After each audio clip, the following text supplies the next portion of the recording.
So here we have the Ford Galaxy on a 20 plate. I'm going to start off by showing you around the outside of the car, and then we'll hop in and run through some controls on the inside. But from the outside you can see it's a 5-door car with alloy wheels and tinted windows.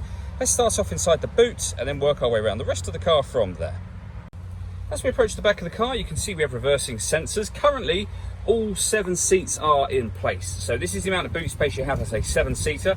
The seats are all very easy to fold down. It's all done with these buttons just here. So to fold down these rear two, that is the left-hand seat and the right-hand seat. And then the middle ones work in much the same way. And you can do all 3 of them, and you can see how much space you'll have when you do that. Okay, so we're just going to work our way back round to the front of the car, and then we'll hop in and run through some controls on the inside. But now that we've done a full circle of it, you can see it's in excellent condition the whole way round. Just briefly before we climb in, I think it's well worth seeing the interior from this exterior point of view. There's plenty to run through on the dashboard, so let's hop in and we'll do that right now. Okay, now that we're inside the car, we're going to start with the dials. On the left-hand side, we have the rev counter, and on the right-hand side, the speedometer and fuel gauge. In the middle, you can see we have a digital readout for the speedometer. You can change the information that's displayed there, so you can have an entertainment menu, so the music you listen to or radio station, your navigation, your phone, or back round to the speedometer. On the left-hand side, within that rev counter, you can see we have a trip computer. Again, you can change that information, so you can have whatever piece of information you'd rather have there permanently. If we back out to the steering wheel, the buttons I was using just a moment ago are here for that left-hand piece of information and here for the central one. Also over on the left here, we have cruise control and speed limiter. And on the right-hand side, we have stereo and phone controls. The phone controls can only be used after such time as you pair your phone up to the car.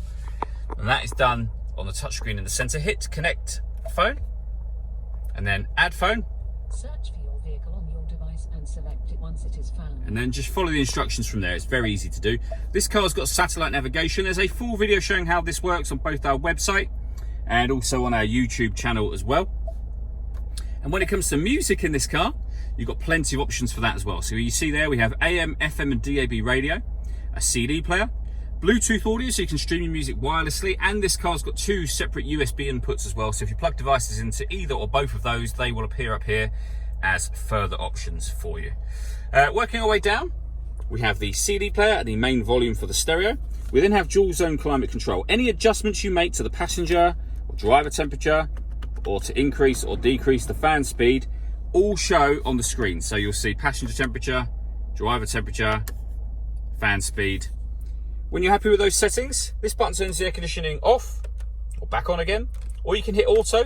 In doing so, the car will now maintain the temperatures you've asked for, and you can hear it doing that now by taking control of the fans itself, and you can override that whenever you wish to, and you're back in a manual mode now. With a rear heated screen and a proper heated front screen as well. Within this cubbyhole section, we have some storage, a 12-volt charging socket, and the 2 USB inputs that I mentioned a moment ago. We have a 6-speed manual gearbox, electronic handbrake. This button turns the parking sensors off, and lastly, that one turns off the stop and start. This car is designed to cut out when it's stationary in traffic to save you fuel. I've just turned that system off. All that leaves me to say is thank you for taking the time to watch this video. If you'd like to come and see the car in person and have a test drive, please feel free to call any of our MJA sites. We'd love to hear from you soon.